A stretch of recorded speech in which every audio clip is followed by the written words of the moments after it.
जय श्री राम। राम कथा का पहला अध्याय बालकांड।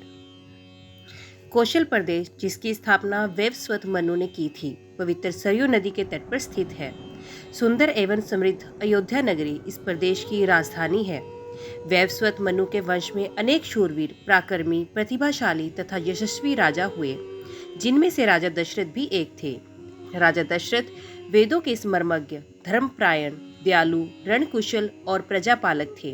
उनके राज्य में प्रजा कष्ट रहित, सत्यनिष्ठ एवं ईश्वर भक्त थी। उनके राज्य में किसी के भी प्रति द्वेष भाव का सर्वथा अभाव था। एक दिन दर्पण में अपने कृष्ण वर्ण केशों के मध्य एक श्वेत रंग के केश को देखकर महाराज दशरथ विचार करने लगे, अब मेरे यौवन के दिनों का अंत निकट है और अब तक मैं निसंतान हूँ। मेरा वंश आगे कैसे बढ़ेगा तथा किसी उत्तराधिकारी के अभाव में राज्य का क्या होगा। इस प्रकार विचार करके उन्होंने पुत्र प्राप्ति हेतु पुत्र श्रेष्ठी यज्ञ करने का संकल्प किया। अपने कुलगुरु वशिष्ठ जी को बुलाकर उन्होंने अपना मंतव्य बताया तथा यज्ञ के लिए उचित विधान बताने की प्रार्थना की। उनके विचारों को उचित तथा युक्ति युक्त जानकर गुरु वशिष्ठ जी बोले, हे राजन, पुत्र यज्ञ करने से अवश्य ही आपकी मनोकामना पूर्ण होगी, ऐसा मेरा विश्वास है।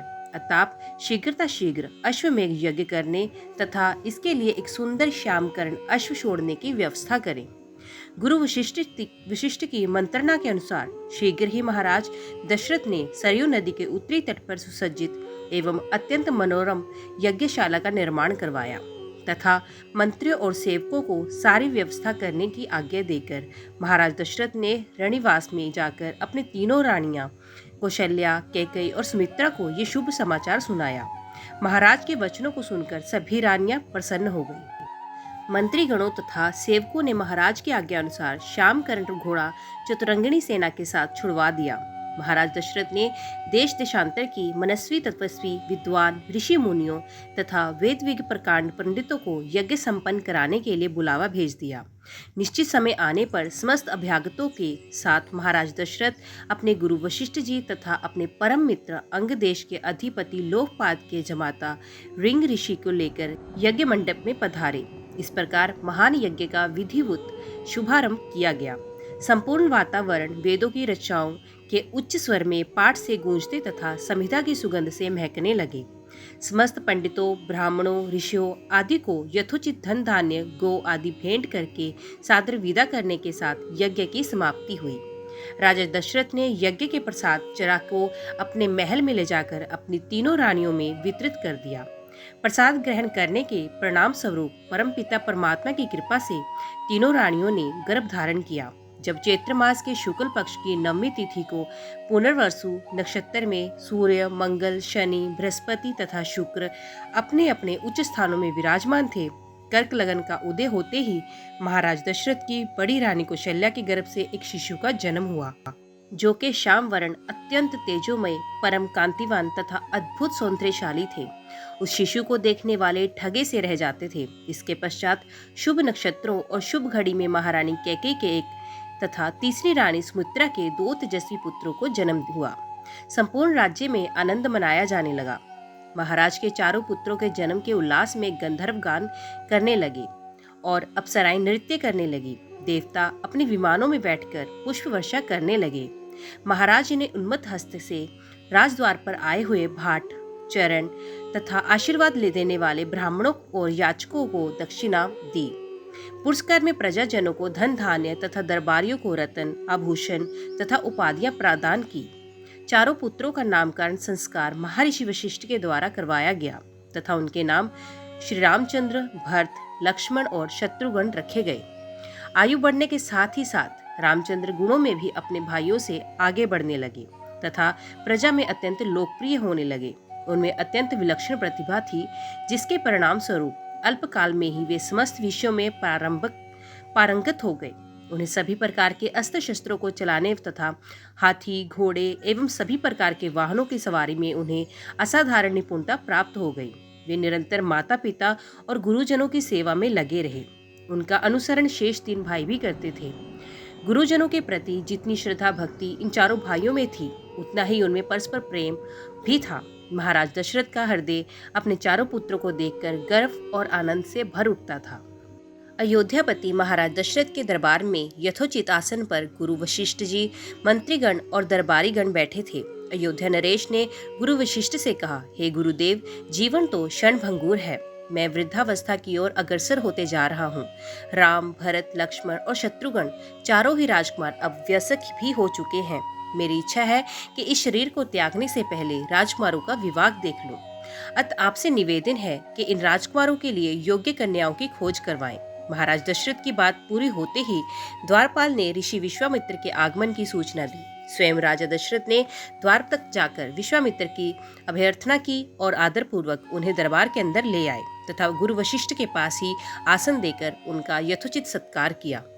कुशल क्षेम पूछने के पश्चात राजा दशरथ ने विनम्र वाणी में ऋषि विश्वामित्र से कहा, हे मुनि श्रेष्ठ, आपके दर्शन से मैं कृतार्थ हुआ तथा आपके चरणों की पवित्र धूलि से ये राज दरबार और संपूर्ण अयोध्यापुरी धन्य हो गई। अब कृपा करके आप अपने आने का प्रयोजन बताइए। किसी भी प्रकार की आपकी सेवा करके मैं स्वयं को अत्यंत भाग्यशाली समझूंगा। राजा के विनयपूर्ण वचनों को सुनकर मुनि विश्वामित्र बोले, हे राजन, आपने अपने कुल की मर्यादा के अनुरूप ही वचन कहे हैं। इक्ष्वाकु वंश के राजाओं की श्रद्धा, भक्ति गो, ब्राह्मण और ऋषि मुनियों के प्रति सदैव ही रही है। मैं आपके पास एक विशेष प्रयोजन से आया हूँ। समझिए कि कुछ मांगने के लिए आया हूँ। यदि आप मुझे वांछित वस्तु देने का वचन दें तो मैं अपनी मांग आपके सामने प्रस्तुत करूं। आपके वचन ना देने की दशा में मैं बिना कुछ मांगे ही वापस लौट जाऊंगा। महाराज दशरथ ने कहा, हे ब्रह्मऋषि, आप निसंकोच अपनी मांग रखें। संपूर्ण विश्व जानता है कि रघुकुल के राजाओं का वचन ही उनकी प्रतिज्ञा होती है। अब मांग तो मैं अपना शीश काटकर भी आपके चरणों में रख सकता हूँ। उनके इन वचनों से आश्वस्त ऋषि विश्वामित्र बोले, राजन, मैं अपने आश्रम में एक यज्ञ कर रहा हूँ। इस यज्ञ के पूर्णाहुति के समय मारीच और सुबाहु नामक के 2 राक्षस आकर रक्त, मांस आदि अपवित्र वस्तु यज्ञ वेदी में फेंक देते हैं। इस प्रकार यज्ञ पूर्ण नहीं हो पाता। ऐसा वे अनेक बार कर चुके हैं। मैं उन्हें अपने तेज से श्राप देकर नष्ट भी नहीं कर सकता, क्योंकि यज्ञ करते समय क्रोध करना वर्जित है। मैं जानता हूँ कि आप मर्यादा का पालन करने वाले ऋषि मुनियों के हितैषी एवं प्रजावत्सल राजा हैं। मैं आपसे आपके ज्येष्ठ पुत्र राम को मांगने के लिए आया हूँ, ताकि वे मेरे साथ जाकर राक्षसों से मेरे यज्ञ की रक्षा कर सके और मेरे यज्ञानुष्ठान निर्विघ्न पूरा हो सके। मुझे पता है कि राम आसानी के साथ उन दोनों का संहार कर सकते हैं। अतः केवल 10 दिनों के लिए राम को मुझे दे दीजिए। कार्य पूर्ण होते ही मैं उन्हें सकुशल आपके पास पहुँचा दूंगा। विश्वामित्र की बात सुनकर राजा दशरथ को अत्यंत विषाद हुआ। ऐसा लगने लगा कि अभी वे मूर्छित हो जाएंगे। फिर स्वयं को संभालकर उन्होंने कहा, मुनिवर, राम अभी बालक है। राक्षसों का सामना करना उसके लिए संभव नहीं होगा। आपके यज्ञ की रक्षा करने के लिए मैं स्वयं ही जाने को तैयार हूँ। विश्वामित्र बोले, राजन, आप तनिक भी संदेह ना करें कि राम उनका सामना नहीं कर सकते। मैंने अपने योग बल से उनकी शक्तियों का अनुमान लगा लिया है। आप निशंक होकर राम को मेरे साथ भेज दीजिए। इस पर राज दशरथ ने उत्तर दिया, हे मुनिश्रेष्ठ, राम ने अभी तक किसी राक्षस के माया प्रपंचों को नहीं देखा और उसे इस प्रकार के युद्ध का अनुभव भी नहीं है। जब से उसने जन्म लिया है, मैंने उसे अपनी आंखों के सामने से कभी ओझल भी नहीं होने दिया। उसके वियोग से मेरे प्राण निकल जाएंगे। आपसे विनय है कि कृपा करके मुझे संशय चलने की आज्ञा दें, स्वयं चलने की आज्ञा दें। पुत्र मोह से ग्रसित होकर राजा दशरथ को अपनी प्रतिज्ञा से विचलित होते देख ऋषि विश्वामित्र आवेश में आ गए। उन्होंने कहा, राजन, मैं नहीं जानता था कि रघुकुल में अब प्रतिज्ञा पालन करने की परंपरा समाप्त हो गई है। यदि जानता होता तो मैं कदापि नहीं आता। लो, मैं अब चला जाता हूँ। बात समाप्त होते होते उनका मुख क्रोध से लाल हो गया। विश्वामित्र को इस प्रकार क्रुद्ध होते देखकर दरबारी एवं मंत्रीगण भयभीत हो गए और किसी प्रकार के अनिष्ट की कल्पना से वे कांप उठे। गुरु वशिष्ठ ने राजा को समझाया, हे राजन, पुत्र के मोह में ग्रसित होकर रघुकुल की मर्यादा, प्रतिज्ञा पालन और सत्यनिष्ठा को कलंकित मत कीजिए। मैं आपको परामर्श देता हूँ कि आप राम के बालक होने की बात को भूलकर एवं निशंक होकर राम को मुनिराज के साथ भेज दीजिए। महामुनि अत्यंत विद्वान, नीति निपुण और अस्त्र शस्त्र के ज्ञाता है। मुनिवर के साथ जाने से राम का किसी प्रकार से भी अहित नहीं हो सकता। उल्टे वे उनके साथ रहकर शस्त्र और शास्त्र विद्याओं में अत्यधिक निपुण हो जाएंगे तथा उनका कल्याण ही होगा। गुरु वशिष्ठ के वचनों से आश्वस्त होकर राजा दशरथ ने राम को बुलावा भेजा। राम के साथ साथ लक्ष्मण भी वहां आ गए। राजा दशरथ राम को ऋषि विश्वामित्र के साथ जाने की आज्ञा दी। पिता की आज्ञा शिरोधार्य करके राम ने मुनिवर के साथ जाने के लिए तैयार हो जाने पर लक्ष्मण ने भी ऋषि विश्वामित्र से साथ चलने के लिए प्रार्थना की और अपने पिता से भी राम के साथ जाने के लिए अनुमति मांगी। अनुमति मिल जाने पर राम और लक्ष्मण सभी गुरुजनों से आशीर्वाद लेकर ऋषि विश्वामित्र के साथ चल पड़े। समस्त अयोध्या वासियों ने देख मन धीर गति से जाते हुए मुनिश्रेष्ठ विश्वामित्र के पीछे पीछे कंधों पर धनुष और तरकस के बाण रखे दोनों भाई राम और लक्ष्मण ऐसे लग रहे थे मानो ब्रह्मा जी के पीछे दोनों अश्विनी कुमार चल रहे हों। अद्भुत कांति से युक्त दोनों भाई गोह की त्वचा से बने दस्ताने पहने हुए थे। हाथों में धनुष और कटी में तीक्ष्ण धार वाली कृपाणें शोभामान हो रही थी। ऐसा प्रतीत होता था मानो स्वयं शौर्य ही शरीर धारण करके चले जा रहे हों। लता विटियों के मध्य से होते हुए 6 कोस लंबा मार्ग पार करके वे पवित्र सरयू नदी के तट पर पहुंचे। मुनि विश्वामित्र ने स्नेह युक्त मधुर वाणी में कहा, हे वत्स, अब तुम लोग सरयू के पवित्र जल से आचमन स्नादि करके अपनी थकान दूर कर लो, फिर मैं तुम्हें प्रशिक्षण दूंगा। सर्वप्रथम मैं तुम्हें बला और अति बला नामक विद्याएं सिखाऊंगा। इन विद्याओं के विषय में राम के द्वारा जिज्ञासा प्रकट करने पर ऋषि विश्वामित्र ने बताया, ये दोनों ही विद्याएं असाधारण है। इन विद्याओं में पारंगत व्यक्तियों की गिनती संसार में श्रेष्ठ पुरुषों में होती है।